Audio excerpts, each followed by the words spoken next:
Hello বন্ধুরা, আজ আমার ভাই আমার ঘরে ঘুমাতে এসেছিলেন, কিন্তু তার উপস্থিতির কারণে আমি সেই সব কাজ করতে পারছিলাম না যা আমি সাধারণত রাতের অন্ধকারে করে থাকি। এইসব কাজে আমি প্রচুর প্রশান্তি পাই, কিন্তু আমি কি জানতাম যে আজ রাতে এমন কিছু ঘটবে যার কারণে আমি ঘামে ভিজে যাব? তিনি মাত্র 2টি আঙুল দিয়ে আমাকে পাগল করে দিয়েছিলেন, আর এখন আমি সেই সব কথা আপনাদের বলতে যাচ্ছি। আমার নাম রাঘিনী, আমার বয়স 28 বছর, আর আমি এখনও অবিবাহিত। আমি এখনও বিয়ে করিনি এবং ভাবছিলাম যে হয়তো কখনোই বিয়ে করব না। একবার প্রেমে ধোঁকা খেয়েছিলাম এবং সেই দিনই আমি প্রেম করা ছেড়ে দিয়েছিলাম, কারণ আমি ঠিক করে নিয়েছিলাম যে আর কখনোই কোনো ছেলের ফাঁদে পড়ব না। এই কারণেই আমি বিয়ে করিনি। আমি একটি কলেজে অধ্যাপক, একজন ভারতীয় মেয়ে, সুন্দর, শিক্ষিত এবং স্মার্টও বটে।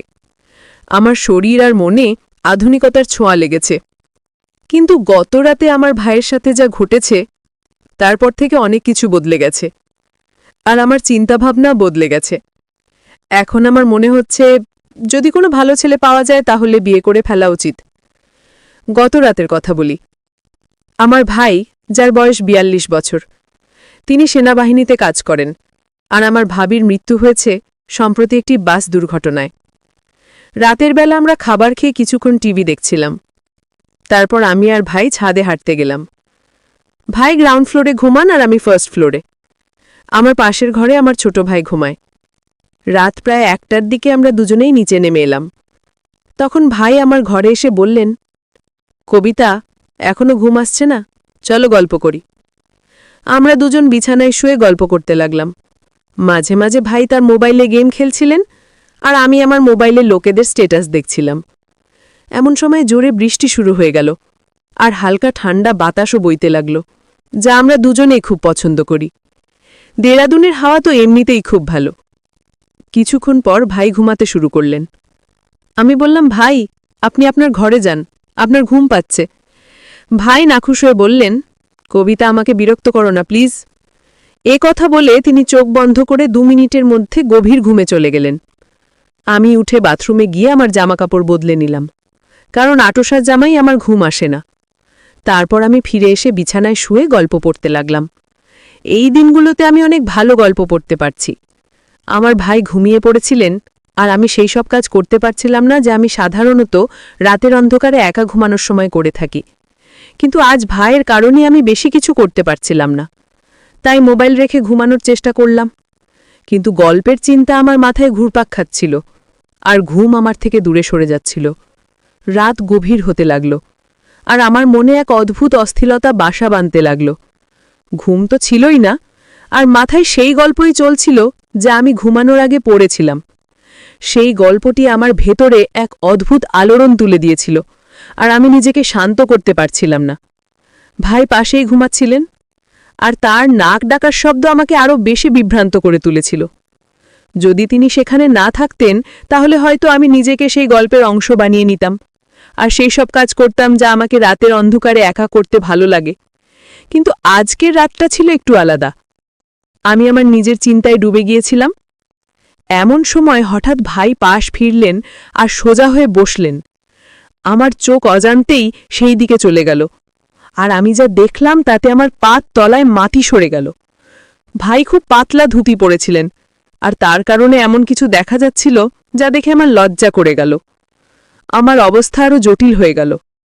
লজ্জা তো দূরের কথা, আমি আমার চোখ তার দিক থেকে সরাতেই পারছিলাম না। মনে এক অদ্ভুত অস্থিরতা চলছিল। একদিকে আমি নিজেকে নিয়ন্ত্রণে রাখার চেষ্টা করছিলাম, আর অন্যদিকে আমার ভেতরে অস্থিরতা বেড়েই চলেছিল। সত্যি বলতে কি, এখন আমি আর সহ্য করতে পারছিলাম না। প্রতি মুহূর্তে মনে হচ্ছিল যে যদি আমি নিজেকে নিয়ন্ত্রণে না রাখি তাহলে কিছুই হতে পারে, আর এই অবস্থা থেকে বেরিয়ে আসা আমার পক্ষে অসম্ভব হয়ে যাবে। আমার হৃৎস্পন্দন বেড়ে গেল, আর মনে ভয় ঢুকে গেল যে যদি কিছু ভুল হয়ে যায় তাহলে ভাই আমার সম্পর্কে কি ভাববেন, ভাইয়ের চোখে আমি কেমন দেখাব। এই প্রশ্নগুলো আমাকে আরও বেশি অস্থির করে তুলেছিল। কিন্তু অন্যদিকে আমার মনে এক গভীর ইচ্ছাও ছিল যা আমাকে বারবার সেই দিকে টানছিল, যেন আমি যা ভাবছি তা পূর্ণ করে ফেলি। আমার ভেতরের দ্বন্দ্ব এখন চরমে পৌঁছে গেছে। প্রতি মুহূর্তে আমি নিজের সাথে লড়াই করছিলাম, কিন্তু কোথাও যেন মনে সেই পুরনো গল্প আবার উঁকি দিচ্ছিল, আর তার কারণে আমার ইচ্ছা আরও বেড়ে যাচ্ছিল। এখন প্রশ্ন ছিল, আমি কি ভাইকেই ঝড় থেকে বাঁচাতে পারব, নাকি ভাই আমাকে তার কবজায় নিয়ে নেবেন? রাতের পরিবেশ আগে থেকেই অদ্ভুত ছিল, আর তার উপর ভাইয়ের ফোন বেজে উঠল। সম্ভবত কেউ তাকে মেসেজ করেছিল, আর ফোনটা আমার পাশেই রাখা ছিল, কারণ ভাই তাকে চার্জে লাগিয়ে রেখেছিলেন। ঘুমানোর আগে ভাই গভীর ঘুমেছিলেন, কিন্তু ফোনে একের পর এক মেসেজ আসছিল, আর তার আওয়াজ আমার অস্থিরতা আরও বাড়িয়ে দিল। আমি ভাবলাম ফোনটা সাইলেন্ট করে দিই, যাতে আওয়াজ বন্ধ হয়। কিন্তু সাথে সাথে আমার মনে প্রশ্ন জাগল, এত রাতে ভাইকে কে মেসেজ করছে? আমি ভাইয়ের ফোনের পাসওয়ার্ড জানতাম, তাই কোনো দ্বিধা না করে তার ফোন চেক করলাম। স্ক্রিনে তাকাতে দেখলাম ভাইয়ের গার্লফ্রেন্ড তাকে একের পর এক মেসেজ পাঠাচ্ছে। এক অদ্ভুত কৌতূহল আমাকে ঘিরে ফেলল, আর আমি ভাবতে লাগলাম শেষ পর্যন্ত সেই ভিডিওটা কি নিয়ে। আমি ভাবলাম একবার দেখেই নি ভিডিওতে কি আছে। ভিডিও চালু করতেই আমার চোখ যেন থমকে গেল। আমি যা দেখছিলাম তা বুঝতেই পারছিলাম না। ভিডিওতে যা দেখানো হচ্ছিল তা আমি কখনোই ভাবতে পারিনি। একটি ভিডিও শেষ হতেই আমার মধ্যে পরের ভিডিও দেখার তীব্র ইচ্ছা জেগে উঠল।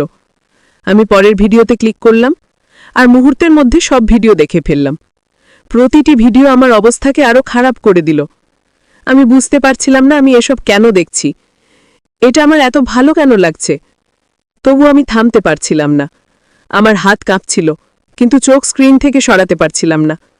সময় যত গড়াচ্ছিল আমার অস্থিরতা তত বাড়ছিল। আমি নিজের সাথে যুদ্ধ করছিলাম। আমি কি করছি এই প্রশ্ন বারবার আমার মাথায় ঘুরপাক খাচ্ছিল, কিন্তু আমি নিজেকে নিয়ন্ত্রণে রাখতে পারছিলাম না। সেই ভিডিওগুলো আমার ভেতরের ঝড়কে আরও বাড়িয়ে দিচ্ছিল। এখন আমার মধ্যে এক অদ্ভুত সাহস এসে গিয়েছিল, বা বলা যায় আমি আমার ইচ্ছার কাছে অসহায় হয়ে পড়েছিলাম। আমি সিদ্ধান্ত নিয়েছিলাম যা হবে দেখাই যাবে। এখন আমি ঠিক সেই কাজটাই করতে যাচ্ছিলাম যা আমি দীর্ঘদিন ধরে থামানোর চেষ্টা করছিলাম। আমার হাত কাঁপছিল, হৃৎস্পন্দন তীব্র হয়ে উঠছিল। আমি ধীরে ধীরে ভাইয়ের কাছে গেলাম, আর তার পাশে শুয়ে পড়লাম। কিছু এমন হলো যেন কিছুই হয়নি। মনে হলো চুল পড়ে গিয়েছিল, কিন্তু আমি নিজেকে সামলে রেখেছিলাম। কিছুক্ষণ আমি ঘুমের ভান করলাম, যাতে যদি হঠাৎ সে জেগে ওঠে তাহলে মনে করবে আমি গভীর ঘুমে আছি। হৃৎস্পন্দন তীব্র হচ্ছিল, কিন্তু আমার চেহারায় শান্তির ছাপ ছিল। তারপর আমি ধীরে ধীরে আমার পা ভাইয়ের ওপর রাখলাম, যেন ঘুমের মধ্যে অজান্তেই। কিছুক্ষণ থেমে গেলাম, আর ভাই নড়াচড়ার অপেক্ষায় ছিলেন, কিন্তু কোনো নড়াচড়া হলো না। সে তখনও গভীর ঘুমে ছিল। আমার পায়ের নিচে তার উষ্ণতা অনুভব করছিলাম। আর কিছু একটা, তার শরীর শান্ত ছিল, কিন্তু তার মনে আরেক গল্প চলছিল। আমার পায়ের নিচে তার আকাশ স্পষ্ট অনুভব হচ্ছিল, আর তার কড়া আওয়াজ আমার ভেতরের সব জটিলতাকে আরও বাড়িয়ে দিচ্ছিল। আমার হৃৎস্পন্দন তীব্র হয়ে উঠছিল, আর সেই ভয় যা আমাকে সবসময় আটকে রেখেছিল এখন স্পষ্ট হয়ে উঠছিল। এখন আমি নিজেকে নিয়ন্ত্রণ করতে পারছিলাম না। সময় যত গড়াচ্ছিল আমার ইচ্ছা তত শক্তিশালী হয়ে উঠছিল।